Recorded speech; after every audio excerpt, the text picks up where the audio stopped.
Everything you know about negotiation is wrong.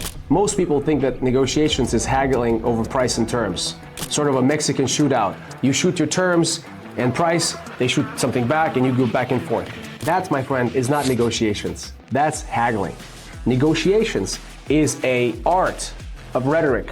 In this video, I'd like to share with you my playbook of how to negotiate, how to set a stage, how to approach your opposing party, and how to uncover value and create a situation where you can actually have a win-win outcome on every single deal you work on. My name is Rafik Moore. I'm CEO of Brait Capital, a real estate investment company with over 5 million square feet under management across 9 states, which I built in the last 15 years. I've purchased over 100 assets, and all of these assets were purchased with a value add strategy in mind. If you want to win every negotiation session, you've got to watch this video to the end, because I'll uncover a lot of secrets and tactics that I used to build our 9-figure portfolio of real estate across 9 states.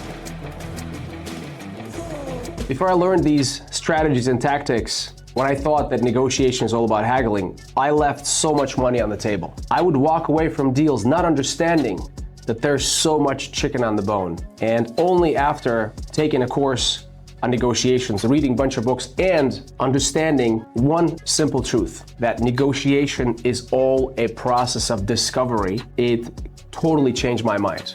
And that allowed me to implement creative financing strategies, to build a portfolio with none of my own cash.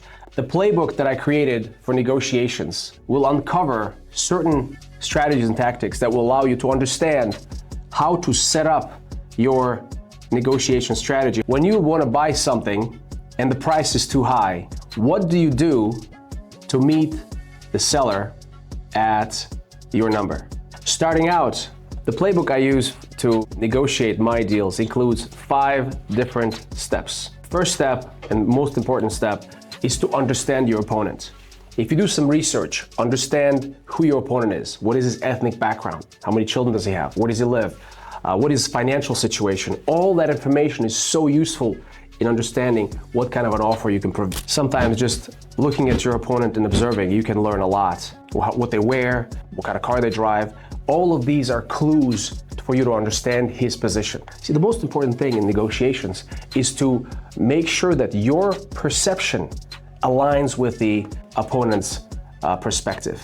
Those are the very, very important factors. So understanding your opponent is number one thing. Sometimes all you could do is just meet with them face to face and observe. So if you are in any kind of a negotiation, I would absolutely recommend that you meet with people face to face. Second point, you always want to understand sellers' expectations and desires. Now, when people are selling an item, we always tend to think that they only want a specific price. But outside of the price, there's a lot of other things that you can negotiate on.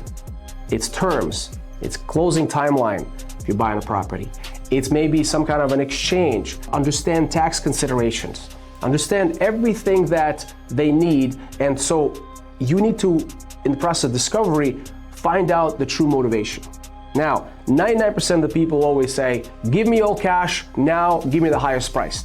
I know, but if you're really good at reading between the lines and finding those clues, you can uncover the true motivation and then drive to the seller what they need while keeping what you want. In my case, it's always been seller financing. Now, would you ever lend money to somebody you never met? Probably not, right? Because you don't know them. Here's the secret. When I met with these people face to face and they felt my energy and I told them my story, I always hear their story. I want to understand where they grew up, how many kids they have, what's the story of the building, how do they end up with it. And so I make it more than just about a building. I'm trying to establish rapport, and the entire time I'm validating his fears of me screwing up. So I'm competent, I know what I'm doing. I tell him I'm trustworthy. I give him examples of other people who sold me properties so that they understand that I'm competent. I share contact information from other sellers or other vendors I've worked with so that they can verify and check references. And so what happens is, in the process of this conversation, sellers soften up and then it will give you substantial amount of down payment. If you're interested in learning more about art of negotiation and learning about more case studies, please click on the link below, join our coaching program where I can teach you not only art of negotiations, but also how to find off-market deals, how to finance properties, how to work with banks, private capital partners, etc. In our value-add community where we have coaching calls every week, there is people with capital, there's people with deals, there's brokers, there's lenders, and it's really a great community where everyone wants to add value to each other while doing value-add deals across the nation. Join the community and make money and grow with the tribe. Number 3, always understand that every seller, for the most part, will ask more for their item than they're willing to take. That's just the rule. And so what is the difference between what they're asking and what they're willing to take? Anywhere from 5 to 10%. How do I know that? Well, guess what? I am the seller most of the time. I negotiate deals all the time as a seller because I buy property, I stabilize them and sell them. And so having been in the seller's shoes, I sort of understand the seller's dynamic. When sellers sell properties to you creatively, they ultimately gain financial freedom. Because owning real estate, while it sounds like a financially free situation, it's not, because you got to manage, you got to do taxes, you got to control maintenance. But if you are a lender, if you lend somebody money and you secure it with their guarantee or with a mortgage against the property or pledge of the membership units in the LLC, that's where the freedom comes in. Number 4, don't haggle over the price in the beginning. What you want to do is you want to establish rapport. Now, you'll ask for a discount down the road, but after talking about terms. Extremely important. For example, when I negotiate with contractors and they say, well, my price for painting of this building is $50,000, let's say. First thing I want to know is, when can they start? How many people are going to be working? How long are they going to be working for on this job site? What kind of materials are they going to use? Understanding all these inputs, I can pretty much figure out what his cost and profit is. Now, I always want to make sure all my vendors make money. That's one of the things that you want to learn about negotiations. If you consider about everybody winning in the end, over the long run, you'll win. But if you negotiate in a situation where your vendor doesn't make any money and you benefit from it, he's never going to come back.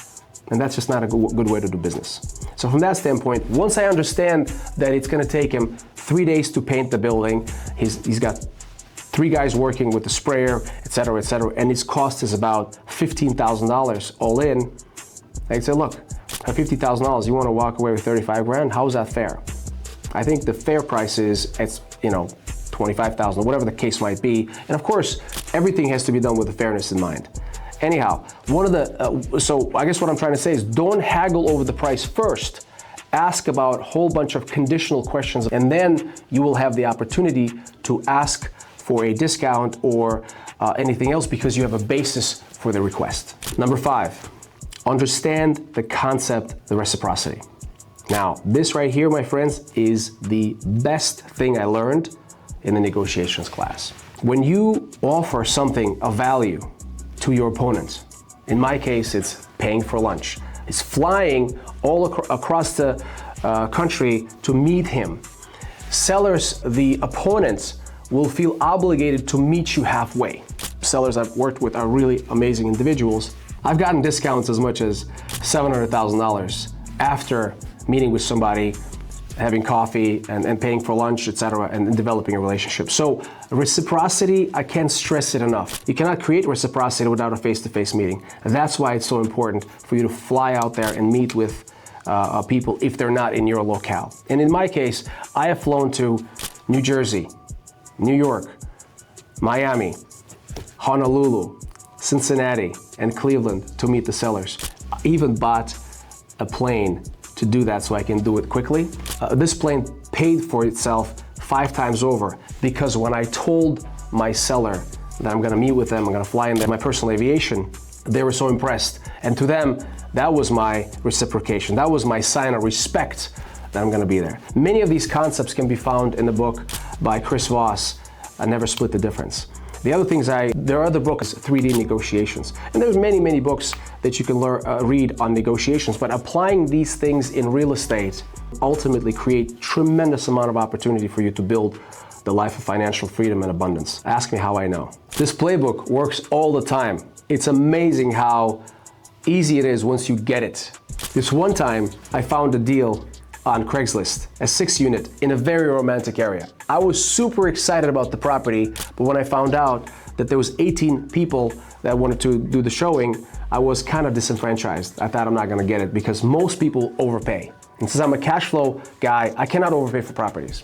But I followed up 2 months later when the ad came up again. I was like, what happened? Why is this back on the market? I called the seller, and he says, oh, sorry, I couldn't do the showing and nobody else called. So I was the only guy that followed up with the seller. And I said, hey, Brian, I'm interested in buying the property. Thank you for considering. We talked about a price. The price was $600,000 and I was willing to pay $500,000. Long story short, Brian, I'm old school. I want to meet you face to face. And Brian says, look, there's a problem. I don't live in Minnesota anymore. I moved to Honolulu, Hawaii for obvious reasons. And I said, oh, you lucky dog, you. I'm willing to fly. This property is important enough for me to come out there. So I fly into Hawaii. I'm very excited. The weather is amazing. It's just like a paradise, right? I fly in, I call Brian, we agreed to meet at Perkins. I leave my beautiful hotel and excited to meet with Brian in anticipation of signing the contract and going home victoriously. As I approach this particular restaurant, what do I see? I saw a person in a wheelchair, a quadriplegic, rolling into the restaurant. His neck was a little tilted. He could talk, but he could not move any of his extremities except for his finger. I was absolutely impressed with how he communicated with me through phones and stuff, being quadriplegic, but he was pretty self-sustaining. We sat at the table, ordered our food. I started talking. He told me his story, how he got into an accident, hurt his back, and was quadriplegic for a better part of 15 years or so. And it was a sad story, but I heard the story. I mean, he told me about his background, his family, and then the food was served. And so here I am sitting with Brian, my seller, and I started eating and I realized he cannot eat. So I moved my plate, moved close to him. I said, Brian, do you mind if I feed you? He's like, yeah, thank you very much. I really appreciate it. So I grab a Coke, get him to sip a Coke, give him a bite, and we continued talking. And this conversation was all about him, his story, and to me, I just wanted to understand what he is and establish a connection. Truth is, he inherited this building and he had many other buildings. To him, it was a problem. Managing the property from Honolulu was difficult. But for me, economically, it didn't make sense to buy for $600,000. So I asked him, I said, look, Brian, I did my math, here's my math. Unfortunately, at the number you're asking, I'm unable to pay $600,000 for this deal, but maximum I can do is about $500,000. He thought about it for a little bit and says, look, I cannot do $500,000, but if you can do $535,000, I think I can get the deal done. For me, it was a little stretch, but hey, I got a $65,000 discount. I said, no problem, let's go ahead and sign it. As soon as we talked about real estate literally for 5 minutes, while our whole lunch was 2 hours. And it was towards the end. Because once we established the rapport, once we talked about a lot of things, he asked me about my background, my story, and Brian and I continued our conversations through after I purchased the property. We became very friendly. Long story short, I signed the contract and came back. I cleaned up the property, raised the rents, and eventually, a couple of years later, sold it for a nice profit. That story is about reciprocity. It may cost me, I don't know, $2,000 to get down there and to Brian, but I got a huge discount. Plus, I got the deal. Most of the time, in a romantic area like this on the lake, it's impossible to get a property like that in an open market because it's a multiple offer situation. So this is a story of how this playbook works every single time. If you're interested in learning more about art of negotiation or learning more about this particular case, the numbers, the approach, the whole setup, please join our coaching call next week. I'll be excited to help you unlock value and create financial freedom for you and your family. So guys, as long as you apply all the 5 principles, and if you employ this playbook in your life, in negotiating your deals, you'll achieve absolute financial freedom and make millions in the meantime. Thank you for watching. If you have any ideas, share in your comments below. I always respond to comments and I'll be happy to connect with you.